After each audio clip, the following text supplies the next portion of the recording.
Caríssimos amigos e irmãos, que a paz do Senhor esteja com todos vocês. Estamos chegando no final do mês de junho. Nós estamos também concluindo as nossas festas juninas. Esse final de semana celebramos São Pedro e São Paulo. Festa de São Pedro e São Paulo, que normalmente é celebrada no dia 29, no Brasil ela passa para o domingo. Então, no lugar do 13º domingo tempo comum ou durante o ano, nós celebramos a solenidade de São Pedro e São Paulo. É isso que acontece esse final de semana, que junto com a festa solene de São Pedro e São Paulo, nós celebramos também o dia do Papa, porque São Pedro, o primeiro Papa, aquele que reconhece Jesus Cristo como Messias e que recebe de Jesus a missão de ser o primeiro entre os discípulos. Tu és Pedro, sobre essa pedra eu construirei minha igreja e tu confirma os irmãos. Portanto, celebramos o dia do Papa, então recordamos de rezar pelo Papa Francisco, aquele que é Pedro para nós hoje, que confirma os irmãos na fé, e que ao mesmo tempo, nós que rezamos pelo Santo Padre, também presenteamos o Papa com o óbolo de São Pedro. Em todas as igrejas, neste final de semana onde são celebradas as missas, a coleta da missa é destinada ao óbolo de São Pedro, e através das várias dioceses e arquidioceses, deve chegar como presente ao Santo Padre. É o nosso carinho para com o Papa, que utiliza isso para tantas beneficências pelo mundo afora. Recordamos aí, quando a tragédia na Rio Grande do Sul, o Papa enviou uma contribuição. Enfim, são situações que o Papa vai providenciando, vai provendo, conforme as necessidades pelo mundo afora, que são muitas. Além, é claro, de prover a própria estrutura da Santa Sé, da igreja, que necessita também de ter pessoas que trabalhem e que levem adiante a missão de evangelização no centro da igreja, que é realmente a Santa Sé. Portanto, meus irmãos e irmãs, vivamos intensamente esse final de semana, festa de São Pedro e São Paulo, além da festa folclórica de São Pedro, como nós costumamos ter em nosso país, que nós possamos ver também a beleza e a importância da figura de Pedro e Paulo na história da salvação que nós celebramos nesse final de semana. E a liturgia, caríssimos amigos e irmãos, vai nos falar de Pedro e Paulo. Temos a vigília no sábado, uma das festas que tem vigília, a vigília que antecede a festa, e tem a missa do dia. A missa do dia nos fala muito desses dois homens que souberam responder seu sim ao Senhor, e, ao mesmo tempo, de proclamar quem é o Senhor da própria vida. O Evangelho de Mateus, ele vai justamente concluir dessa forma, ou seja, quando pergunta quem ele é, tudo mais, e que Pedro vai responder justamente, tu és o Messias, o Filho do Deus vivo, quis responder, feliz és tu, Simão, filho de Jonas, porque não foi um ser humano que te revelou isso, mas o meu Pai que está no céu. Por isso eu te digo que tu és Pedro, e sobre esta pedra construirei a minha igreja, e o poder do inferno nunca poderá vencê-la. Eu te darei as chaves do reino dos céus. Tudo que tu ligares na terra será ligado no céu, e tudo que desligares na terra será desligado no céu. Tu és Pedro, e sobre esta pedra construirei minha igreja. A palavra de Deus, do Evangelho, lembra bem isso para nós mesmos. Pedro, ao proclamar que Jesus Cristo é o Messias, recebe essa grande missão. Ou seja, de ser aquele que confirma os irmãos na fé. Ou seja, de poder ver que através da profissão de fé é a pedra que se constrói a igreja de Jesus. Portanto, Jesus quis uma igreja. Sobre essa pedra eu construí minha igreja.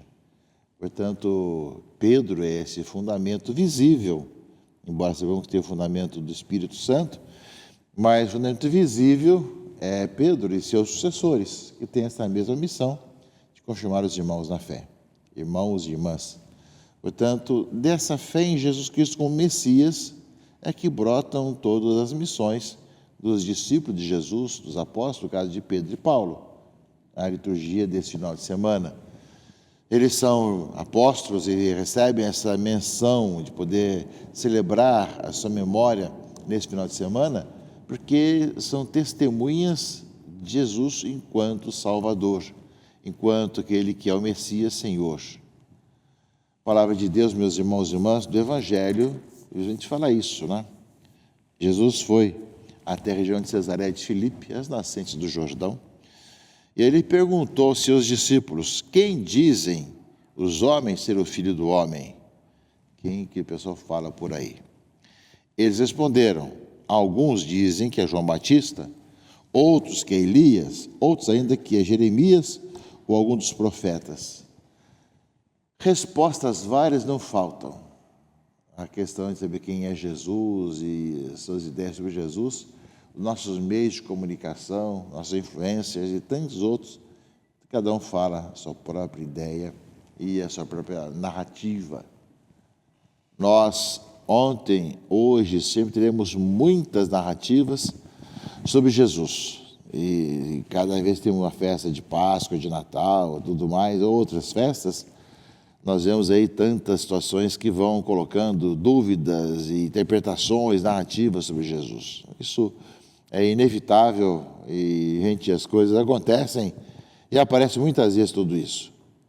Mas a pergunta de Jesus é muito séria para os seus discípulos. Depois de narrarem tudo isso que dizem por aí, ele lhes perguntou: e vós quem dizeis que eu sou? E vós quem dizeis que eu sou? É a pergunta que o Senhor dirige para nós hoje também. Quem é Jesus? Quem é Jesus para nós, em nossa vida? Foi a pergunta que ele dirigiu aos seus discípulos. Por aí falam muitas narrativas, falam muitas ideias, são muitas situações, mas para você, quem é Jesus? É a grande pergunta que exige uma resposta que transforma nossas vidas, porque dependendo da resposta, nós vamos ver que tipo de vida nós vamos levando. Se nós realmente cremos em Jesus Cristo, o Filho do Deus vivo, o Messias. E aí, meus irmãos e irmãs, Simão Pedro respondeu: tu és o Messias, o Filho do Deus vivo. Ou seja, fez a profissão de fé em Jesus Cristo como Salvador, como Messias. Essa, meus irmãos e irmãs, a nossa grande missão, de ser testemunhas de Jesus Cristo vivo, o Messias, o Salvador, aquele que o Pai enviou para salvar a toda a humanidade. E aí, justamente, Deus vai elogiar a Pedro: muito feliz é você, Simão, filho de João, que não foi uma evidência humana que te falou isso, porque a evidência humana não era nada disso, seria apenas uma pessoa humana à sua frente, mas Pedro falou que era o Messias, o Salvador, o Filho de Deus, e por isso mesmo tu és Pedro, e sobre essa pedra construirei a minha igreja. Sobre essa convicção se constrói a igreja de Cristo, com aqueles que creem em Jesus Cristo como Messias, como Salvador, como Pedro, como Pedro respondeu aqui no Evangelho. Essa é a nossa base. Ou seja, feliz és tu, Simão, porque foi justamente o Espírito Santo, e te digo, sobre essa pedra construirei a minha igreja. Essa convicção, meus irmãos, temos que ter também cada um de nós, de poder ver que sobre essa pedra, essa convicção de que Jesus Cristo é o Messias, o Salvador, se constrói o povo de Deus, a igreja.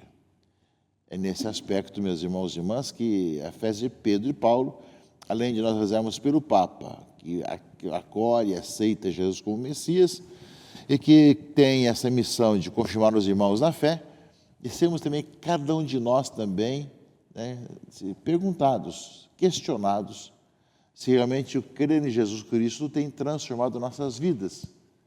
E ao mesmo tempo de poder ver que essa fé de homens e mulheres que têm essa fé em Cristo como Messias e que se constrói a igreja é feita de gente que crê em Jesus Cristo como Messias, como Salvador, que faz sua profissão de fé nessa crença em Jesus Cristo, nosso Senhor.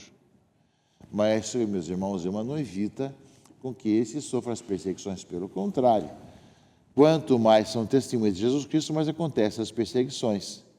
E a liturgia desse final de semana fala justamente disso, do martírio de ambos, de Pedro e Paulo. Ambos foram martirizados em Roma. Vieram de diversas formas, mas tanto Pedro e Paulo, como foram martirizados em Roma, Pedro está sepultado onde hoje é a Basílica de São Pedro, na colina do Vaticano, que era o antigo cemitério ali embaixo. Das escavações se vê o cemitério romano ali de baixo, de São Pedro. E São Paulo, na Basílica de São Paulo, fora dos muros, onde ali perto de Telefontaine, onde a cabeça de Paulo teria rolado por 3 vezes, surgiram 3 fontes. Ali justamente está sepultado São Paulo. Portanto, meus irmãos e irmãs, nós vemos que aqueles que confessam a Jesus Cristo testemunham até mesmo com a própria vida.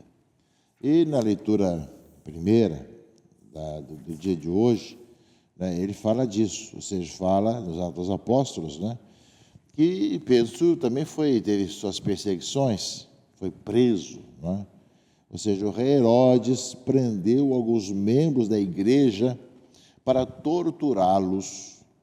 Mandou matar à espada Tiago, irmão de João, e vendo que isso também aguardava os judeus, mandou também prender a Pedro, né? Ou seja, os discípulos passam por maus bocados. Já tinha justamente matado o Tiago, e agora mandou prender a Pedro, né? E está ligado com o tempo da Páscoa. Era tempo dos pães ázimos, né? Mas uma prisão que era bastante dura. 4 grupos de soldados guardavam a Pedro, com 4 soldados cada um, né? Ou seja, 4 grupos com 4 soldados cada um, né? E Herodes tinha a intenção de apresentá-lo ao povo depois da festa da Páscoa. Era o clima pascal que se vivia, né?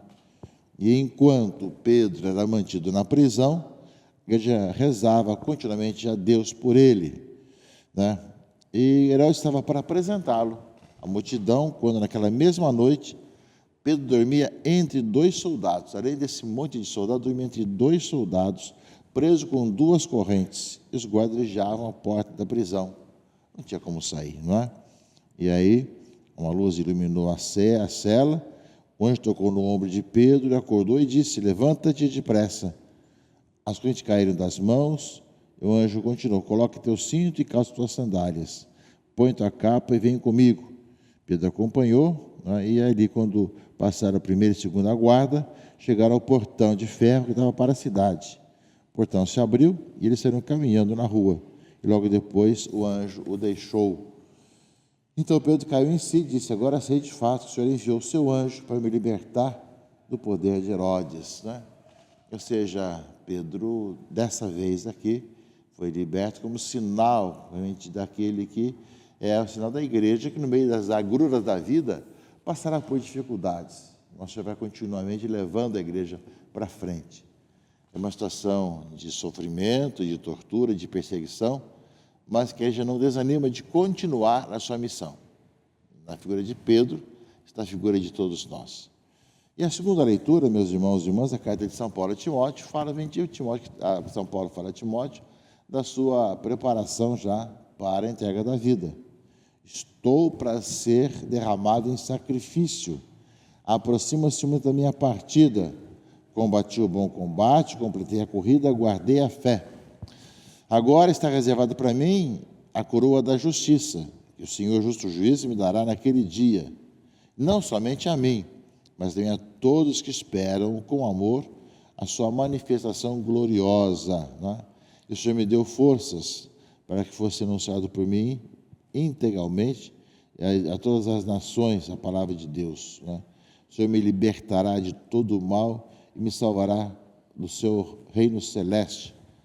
Ou seja, meus irmãos e irmãs, combati o bom combate.